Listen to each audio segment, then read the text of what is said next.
let's hope this is not the start of a shitty day.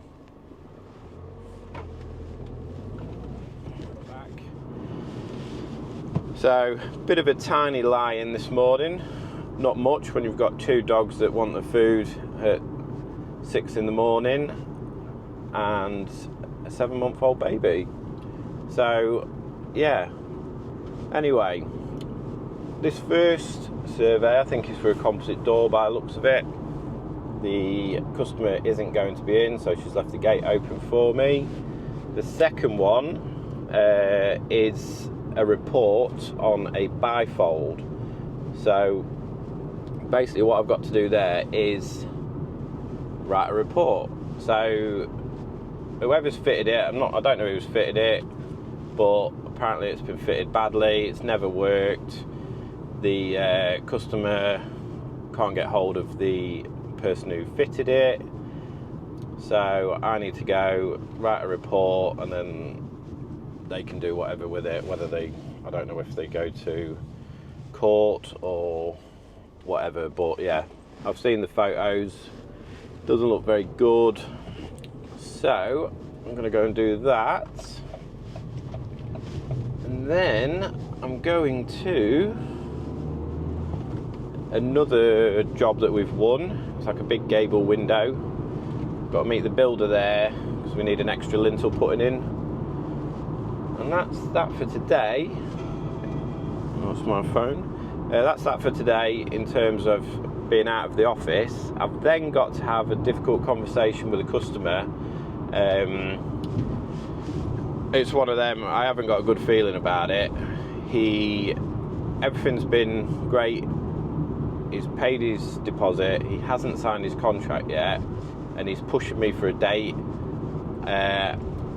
I mean, there's more to this story at the minute, I'll explain more later, but the way he spoke to my office manager yesterday, and then she put the phone call onto me, and the way he spoke to me,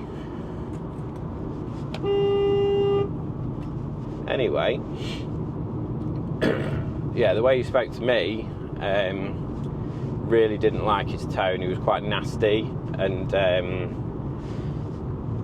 so I had a bit of time to think about it throughout the rest of the day, and I thought it'd be best that we cancel his contract.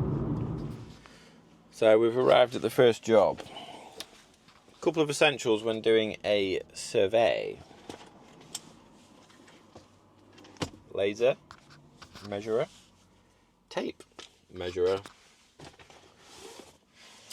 and an iPad. Let's go have a look what we're doing. Right, so I don't think the customer's in, but she has left the gate open.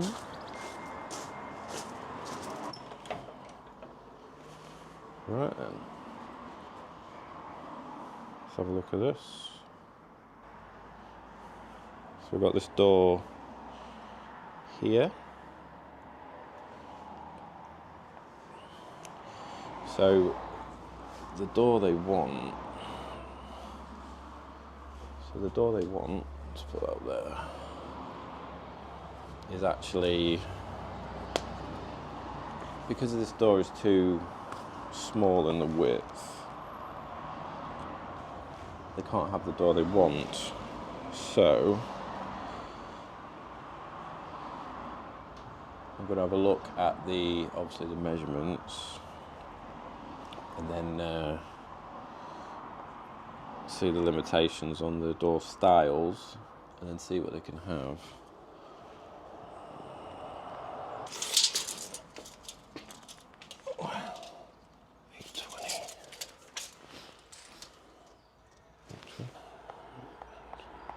So that's 820 tight.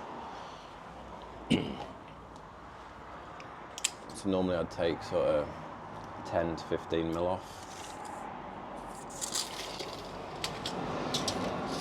So if you take 15 mil off, that's 805.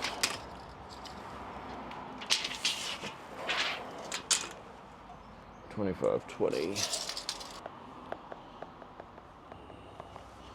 So what I do now is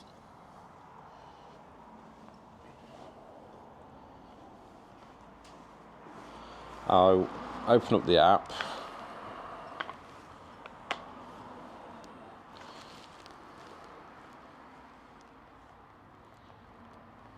Got to log in every time, it's annoying.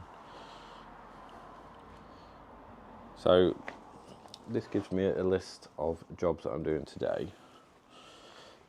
So I open up the app, click on the job that I'm doing, take a photo using the camera.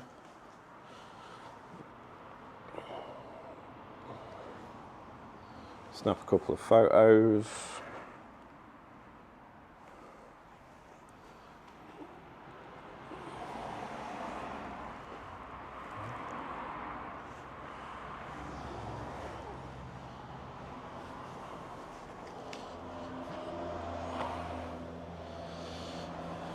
So I snap a couple of photos, upload them, and that goes straight to the office, and then they can get cracking on the quote. Also, I don't know if you've seen a video from a while back about the height of this.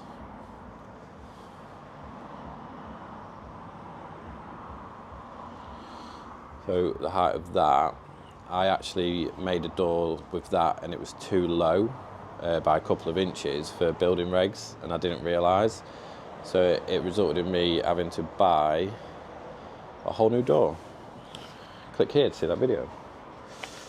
Right, on to the next one. So, second survey or site report done, and as suspected, the bifold is too tight for the hole.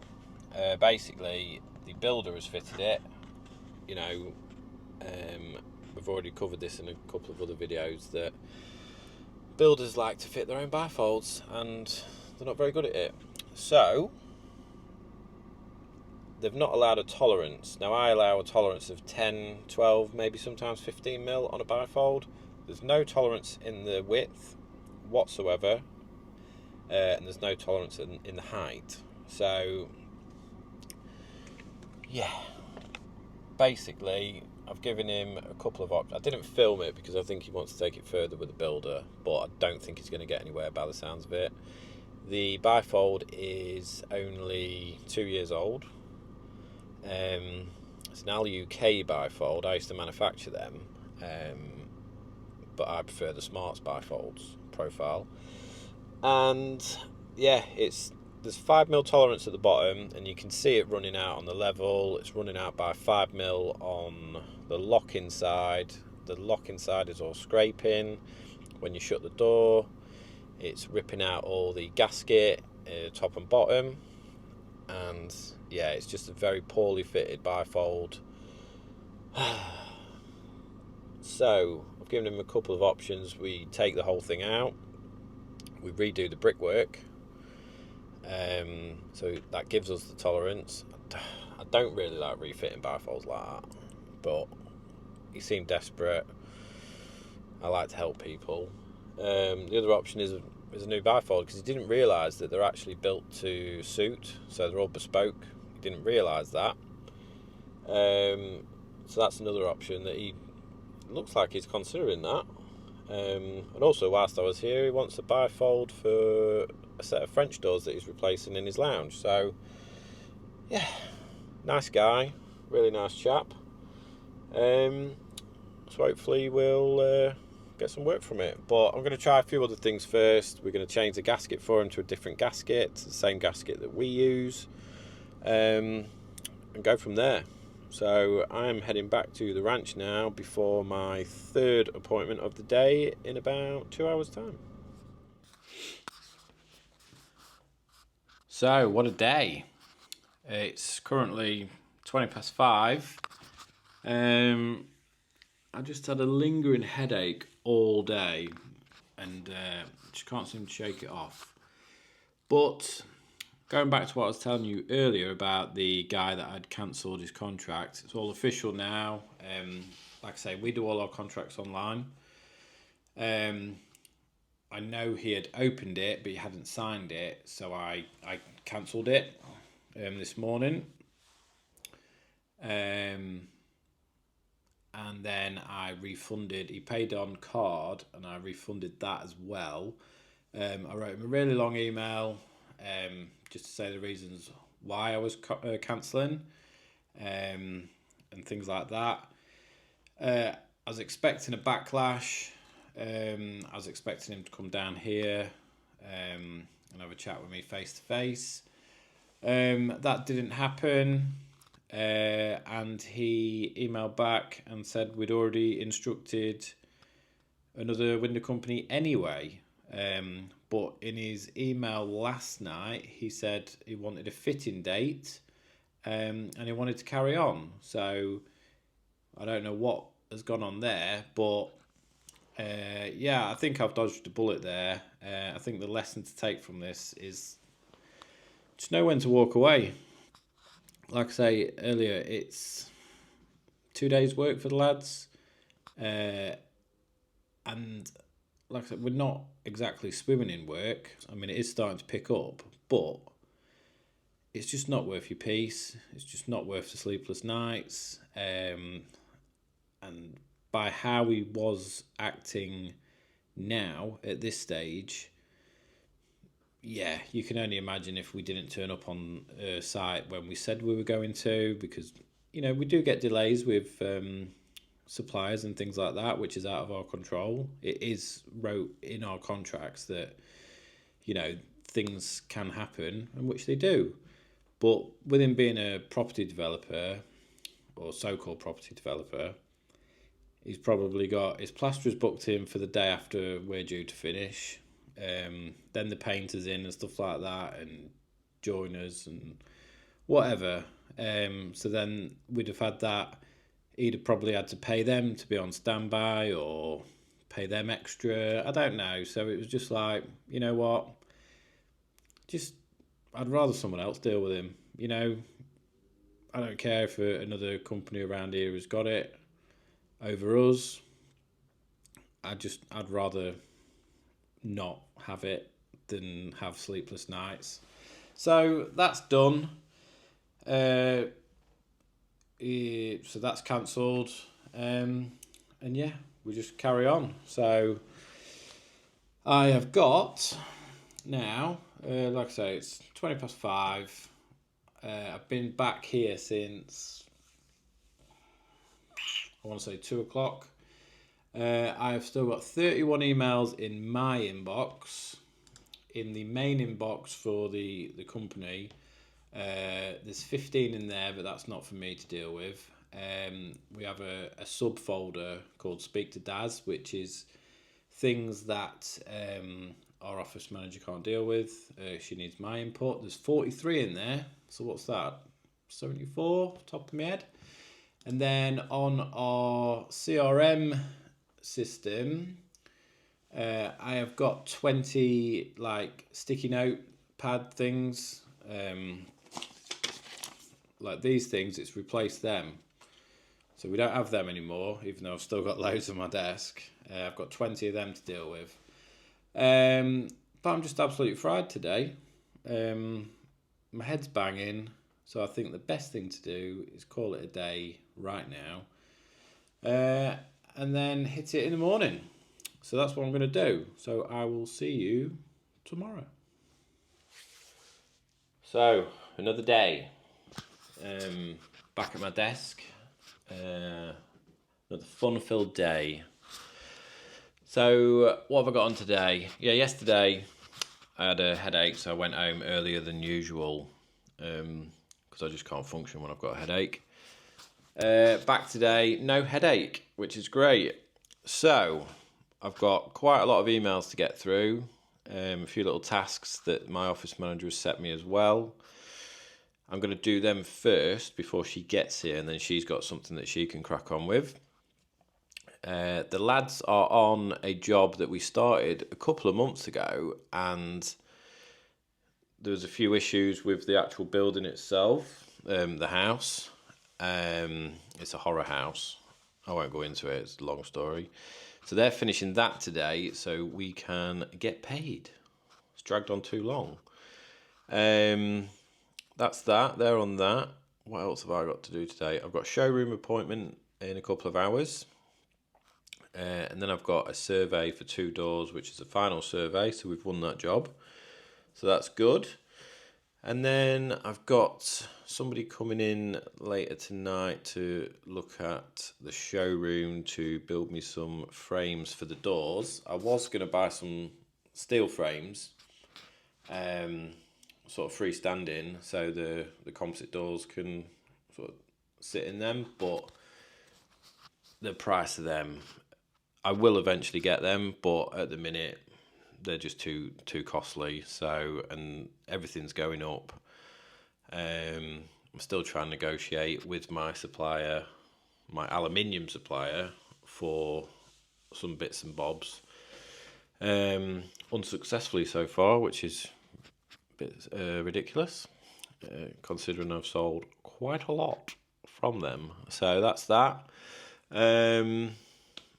Yeah, I'm going to crack on with these before our office manager gets here, and I will see you later on in the day. So I have just finished my final survey of the day. It was originally for 2 doors, front door and a back door. But then whilst I was there, the lady, she said, "Can you price me up for another door as well?" So yeah, she was. I've been there an hour. Normally my surveys are about sort of 15 minutes, something like that, just to get an idea of what the customer wants, colours, styles, etc. But yeah, she was a good laugh. Had a good chat with her. So I've just stopped at the Co-op to get my favourite sandwich in the world. I'd say in the world, that's a bit of dramatic, but cheese, simply cheese with mayonnaise. It's my favourite sandwich, don't know why. But then I realised on the way to work, I actually stopped at Sainsbury's and bought myself a pastrami sandwich. So I'm not sure why I got this sandwich now. So I'm heading back to the office now. Loads of stuff to do. So I'm going to go there. Can't get my words out today. So much to do. I'm going to head back now and crack on. So that is the end of today. Been a good day. Won some jobs. A couple more jobs that I'll tell you about in another video. Just had the joiner come in. He is going to look at doing the fixing the doors to the wall. I'll show you. I think I've mentioned it earlier that I was actually planning on buying some steel frames, but they're quite expensive. But I'll just show you now. So these doors here, all 5 of these doors, I was going to have them freestanding. But yeah, the cost was just getting out of hand. So we're going to, well, I'll show you in another video, but we're basically going to brace them to the wall with some wooden frames. So he's going to do that pretty soon, hopefully. He's going to get back to me with the cost for that. If you can hear some bikes outside, some motorbikes, we get boy racers and they just race up and down. And especially on a Friday afternoon, it's really annoying. So yeah, that's pretty much it for today. It's now 7 o'clock at night. I'm going home. Tomorrow I have got 2 surveys in the morning, starting at 9 o'clock, and there's a thing called the Lincolnshire Show on. So they shut all the roads surrounding it and things like that. And my survey is bang in the middle of where some of the roads are shut. So yeah, that's not very good planning, really. So that'll be fun in the morning. So that's it for today, and back tomorrow. Guten Morgen. So this was my second appointment today. It's 10 o'clock. The first one, I had to battle traffic through the Lincolnshire show traffic. Normally, I avoid this area like the plague when that show is on, because all roads are shut and surrounding areas and stuff like that. But to be honest with you, it actually wasn't too bad this morning. Got from our depot to Sudbrook in half an hour. I was expecting it to be 45 minutes to an hour today, but it wasn't too bad. The second one, which I've just finished now, it was for, I'd been here before, I've done the, I did the survey, and it's an older lady, and we do all our contracts online now, so there's no running around. It gets the job done quicker, we can get it ordered quicker. People haven't got to mess around with printers. Not a lot of people have printers nowadays, I wouldn't have thought. So we do everything online. But occasionally the older generation, they don't know how to do it on the computer, which is fine. So I've just come out with a paper copy, and the lady signed it. So that's all good to go. But yeah, one of the main reasons is for doing everything online is quicker, gets a job ordered quicker, and I'm not running around with loads of contracts in the van and getting people to sign it, because that takes up a lot of my time. So let's just say we sold 10 jobs this week and we did them all on paper. Yeah, I'll be driving around all over the place. So yeah, efficiency. We love it. Right, I am going to Screwfix to pick up some shorts for the boys, because there's that thing in the sky that's actually made an appearance this week. So they're moaning, so I'm going to go and get them some shorts. 90 quid. 90 quid. Well, 84 quid for 2 pairs of shorts. When did work shorts become so expensive?